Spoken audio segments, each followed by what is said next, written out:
आज मुंबई की एक प्रेम कहानी आप लोगों को सुनाऊंगा। किस तरह इस प्रेम कहानी का एक खौफनाक अंत होता है। नमस्कार दोस्तों, मेरा नाम है ब्रजेश यादव। फिर हाजिर हूं एक खौफनाक कहानी को लेकर। आज की कहानी काफी हैरान कर देने वाली और खौफनाक कहानी है, जिसे आप लोगों को ध्यान से सुनना चाहिए। प्यार अक्सर आप लोगों को एक नॉर्मल बात लगती होगी कि प्यार कर लिया, शादी हो गई। ये सब एक छोटी सी बात आज के डेट में रह चुकी है, क्योंकि लोग अब तो लिव इन रिलेशनशिप में भी रहने लगे हैं। तो आज के डेट में प्यार करना, लिव इन रिलेशनशिप में रहना एक छोटी और एक मामूली बात हो चुकी है।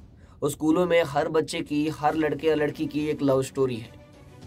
तो आज के डेट में हर बच्चे और हर लोगों को ये बात छोटी लगती है, लेकिन अंत में इस प्रेम कहानी और इन जोड़ों का क्या होता है, उसी में से आज एक लड़की की कहानी आप लोगों को सुनाऊंगा, जिसे सुनकर आप भी हैरान रह जाएंगे। आज की कहानी मुंबई की है, मुंबई का चेंबूर इलाका। इस इलाके में शाम को लगभग शाम का 4 से 5 बज रहा था। मुंबई के चेंबूर इलाके में थोड़ा आज जुकाम है, इसकी वजह से प्रॉपर बोल नहीं पा रहा हूं, क्योंकि जुकाम काफी ज्यादा है और सर भी पकड़ा हुआ है। तो मुंबई का चेंबूर इलाका शाम का लगभग 4-5 बज रहा था।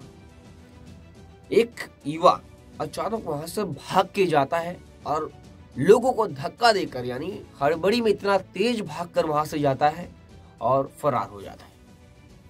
लोग देखते हैं कि ये कौन इतना तेज भाग रहा है और क्यों भाग रहा है। तब तक पीछे से शोर होता आता है। कुछ लोग बोलते हैं कि मार दिया, मर्डर कर दिया, चिल्लाते हुए आते हैं, क्योंकि वहां पर एक हैरान कर देने वाली घटना हुई थी। चेंबूर का एक झोपड़पट्टी इलाका है, वहां पर लोग अपनी चौल में रहते हैं। वहां पर सुनसान एरिया का फायदा उठाकर उसने क्या किया, वहां पर एक लड़की का गला रेत दिया। लड़की का गला रेतने के बाद वहां से वो दौड़ता हुआ फरार हो गया। जब लोग जाकर देखे, वहां तो खून से लथपथ और तड़प रही थी लड़की लगभग दम तोड़ रही थी। इस तरह उसके गर्दन पर चाकू से वार किया गया था, उसका गला रेत दिया गया था और वो लड़की तड़प रही थी। अब उस लड़की को लोगों ने किसी तरह, एक तो लोग छूते नहीं है किसी अनजान बॉडी को, एक्सीडेंट भी हो जाए तो लोग हॉस्पिटल पहुंचाने में कतराते हैं कि हम पुलिस केस में फंस जाएंगे या कुछ जवाब सवाल होगा हमसे, इसलिए दूर भागते हैं। तो इसी समय, उस समय भी यही हुआ। लड़की तड़प रही थी, लेकिन कोई पास जाकर मदद करने को तैयार नहीं था। अब क्या होता है कि जैसे ही आसपास के लोग जो उसे जानते थे वो लोग पहुंचते हैं, तो वो लोग किसी गाड़ी की मदद से उसे हॉस्पिटल लेकर जाते हैं। जो नजदीकी हॉस्पिटल है वहां पर लेके जाते हैं, सोचते हैं लड़की बच जाए। लेकिन कुछ समय बाद डॉक्टरों ने मृत घोषित कर दिया और मौके पर पुलिस की टीम भी पहुंच चुकी थी, क्योंकि मर्डर हुआ था, किसी ने इन्फॉर्म कर दिया था। और बाद में पता चला बॉडी को रेफर कर दिया गया हॉस्पिटल में इलाज के लिए, लेकिन वहां तो डॉक्टरों ने सॉरी बोलकर मृत घोषित कर दिया।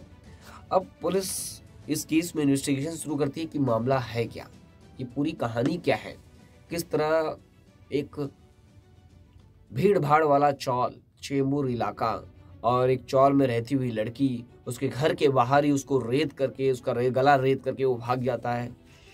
लोग तो उसे देखते हैं, लेकिन लोग नजरअंदाज कर देते हैं, किसी वजह से भाग रहा होगा। लेकिन कुछ लोग जो रिटर्न आकर देखते हो तो समझ जाते हैं कि मर्डर करके भागा है, जो भी भागा है।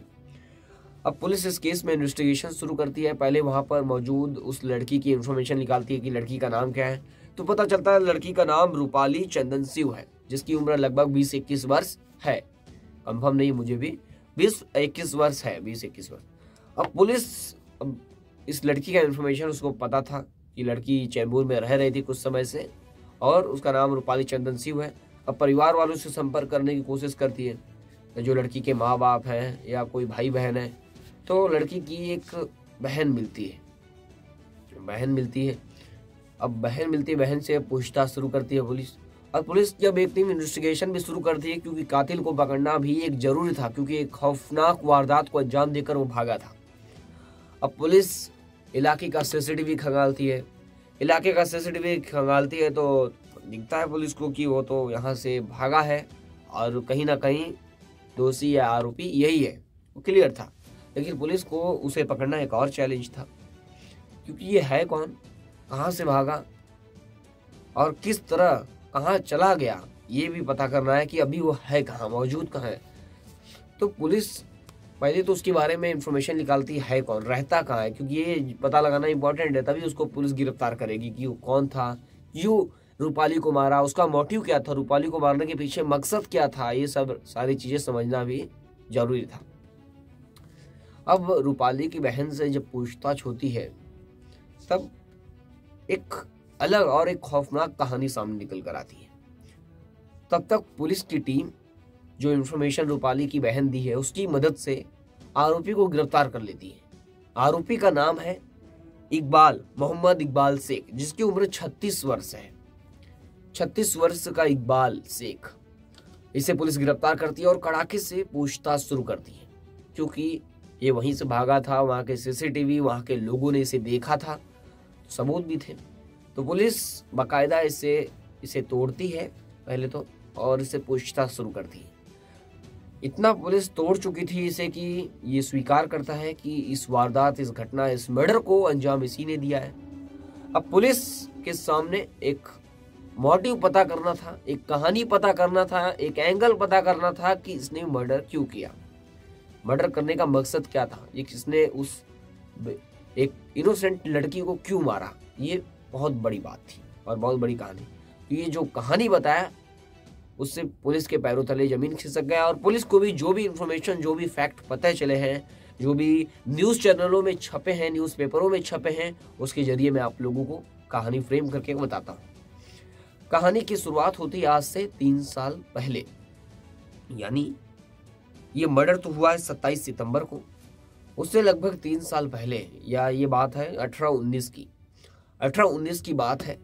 18-19 यानी साल 2018 और 19 में इन दोनों को प्यार होता है, रूपाली को और मोहम्मद इकबाल शेख को।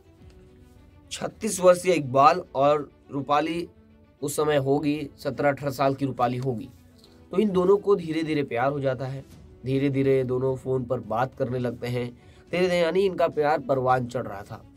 फिर फोन पर बात करते करते अब ये लोग एक दूसरे से मिलने लगते हैं, जो हर प्यार कहानी में होता है, हर प्यार की कहानी में, वही इनके साथ भी हुआ। ये लोग प्यार किए, फोन पर बात करने लगे, ये टाइम ड्यूरेशन लगातार बढ़ता रहा, समय का चक्र आगे चलता रहा, और ये लोग एक दूसरे से मिलने लगे, घूमने जाने लगे, जगह जगह जीने मरने की कस्में खाने लगे। इकबाल मोहम्मद शेख जो बड़े बड़े वादे करने लगा रूपाली से कि हम दोनों शादी कर लेंगे तो बहुत अच्छे से रहेंगे, एक जीवन साथी जैसे रहते हैं, खुशहाल जीवन साथी रहेंगे, मैं तुम्हारी हर डिमांड पूरी करूंगा। यही सारी बातें उस समय प्यार में इन दोनों के साथ होती रही। दोनों का प्यार अब आगे बढ़ता जा रहा था। अब दोनों को लगभग महीनों बीत चुके थे। अब दोनों डिसाइड करते हैं शादी करना, क्योंकि मोहम्मद इकबाल रूपाली को काफ़ी बड़े बड़े सपने दिखा चुका था और रूपाली भी सपने देख रही थी। अब दोनों शादी के लिए तैयार हो जाते हैं। अब मोहम्मद इकबाल शेख एक मुस्लिम है, तो मुस्लिम परिवार से बिलोंग करता है, तो रीति यानी लड़के के हिसाब से ही शादी होती है। अब मोहम्मद इकबाल शेख की शादी होने जाती है मुस्लिम रीति रिवाज से। रूपाली चंदन सिंह और मोहम्मद इकबाल शेख की शादी होती है। दोनों की शादी धूमधाम से होती है मुस्लिम रीति रिवाज से, और फिर ये दोनों अपना घर बसाते हैं। तो एक किराए का मकान लेते हैं और उस मकान में रहने चले जाते हैं। धीरे धीरे रोज यानी एक अच्छे कपल जैसे रहते हैं, ये लोग भी एक नॉर्मल फैमिली यानी नॉर्मल लाइफ जी रहे थे अच्छे से। धीरे धीरे समय गुजर रहा था, लेकिन रूपाली क्या है, एक हिंदू लड़की थी, तो रूपाली को बुर्का पहनना, मुस्लिम रीति रिवाज फॉलो करना थोड़ा कठिनाई हो रही थी। तो वो ये सब नहीं, मतलब ये सब इनकार कर देती थी कि मैं ये सब बुर्का नहीं पहनूंगी, मैं ये रीति रिवाज फॉलो नहीं करूंगी, जो भी मैं मुझे मतलब नॉर्मल लगेगा मैं वो करूंगी, ऐसा रूपाली का कहना होता था। लेकिन जो है मोहम्मद इकबाल शेख का परिवार, वो थोड़ा उसे पसंद नहीं आता था, उसे बुर्का में रखना, यानी रूपाली को बुर्का में रखना, और जो धर्म का जो नियम है वो पालन करना इनके परिवार के लिए जरूरी था। और इकबाल भी फोर्स करने लगा था, ऐसी बातें, ऐसी खबरें छपी हुई है कि फोर्स करने लगा था कि बुर्का पहनो और रीति रिवाज फॉलो करना, लेकिन रूपाली नहीं करती है। तो इसी को लेकर दोनों के बीच काफी बार विवाद हुआ, काफी बार झगड़ा हुआ, लेकिन क्या होता है कि रूपाली मानने को तैयार नहीं थी। और झगड़ा होने के बाद रूपाली वहां से उसको छोड़कर चली जाती है, यानी मोहम्मद इकबाल शेख को छोड़कर चली जाती है, लेकिन वापस आती है। वापस दोनों साथ में रहते हैं। कुछ समय बीतता है, फोर्स नहीं करते हैं। फिर कुछ समय बीतता है, लगभग 2 साल हो जाते हैं। अब इनके पास एक बेटा होता है और बेटा भी धीरे धीरे समय बीतता है और इसमें ये भी क्रम चालू था मुस्लिम रीति रिवाज का कि बुर्का पहना करो, ये वो, ये भी को सब कुछ चालू था। दोनों के बीच विवाद भी हरदम होते रहते थे। अब 2 साल के बेटे को लेकर रूपाली अलग हो जाती है, क्योंकि वो फोर्स झेल नहीं पाती है और वो रीति रिवाज फॉलो नहीं करती है, ऐसा कुछ कहना था। अब झगड़ा हो जाता है तो ये क्या करती है, मुंबई में जहाँ रहते थे ये लोग, वहां से अपने 2 साल के बच्चे को लेकर वो चैम्बूर चली जाती है अपनी माँ बाप के पास। लेकिन अपने उसके माँ बाप भी गरीब थे तो कहाँ से खिलाएंगे, तो वो क्या करते हैं कि अब ये क्या करती है, डिसाइड करती है कि मैं अपनी दोस्त के पास रहूंगी, काम भी करूंगी और वहाँ पर सब कुछ चलेगा। मैं तो ये अपने दोस्त के पास, जो माँ बाप के सटा घर है, अपने इसकी दोस्त है एक, उनके पास जाकर वहाँ चैम्बूर में रहती है। अब वहाँ पर रहने के दौरान ये अपने 2 साल के बेटे के साथ भी रहते थी। अब धीरे धीरे समय गुजरा और क्या रूपाली तलाक मांगती थी कि तलाक दे दो, और ये मोहम्मद इकबाल से तलाक देता नहीं था।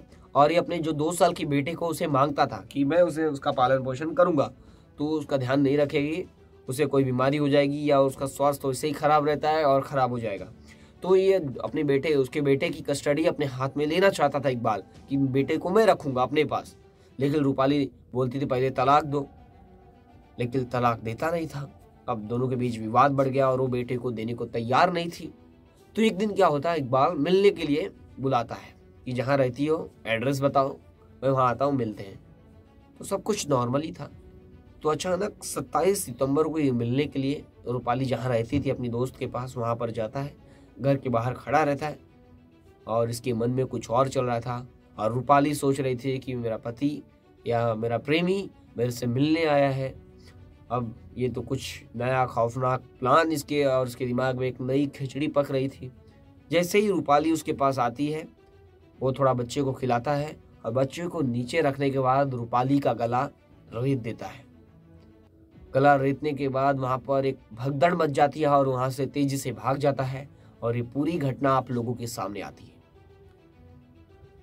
इस पर आपकी क्या राय है, कमेंट करके जरूर बताएं इस घटना पर, क्योंकि अक्सर प्रेम कहानियों में देखने को मिला है, कभी प्रेमी कातिल होता है। आपने मीरा रोड का मनोज सानी केस देखा, उसने तो अपनी प्रेमिका का कई टुकड़े कर दिए। कई टुकड़ों करने के बाद उसको फेंक दिया मिक्सर में, ग्राइंडर में पीस करके। और आपने वहां का केस देखा होगा, श्रद्धा वालकर केस, आफ्ताब पूनावाला का, यानी काफी केस आप लोगों ने देखा। उनका हश्र क्या होता है, कई केस ऐसे हैं जो दब जाते हैं, कई केस नॉर्मली होते हैं तो आप लोगों के सामने कहानी बनकर आते हैं, लेकिन कई केस रोजाना दर्ज हो रहे हैं सब मामले के।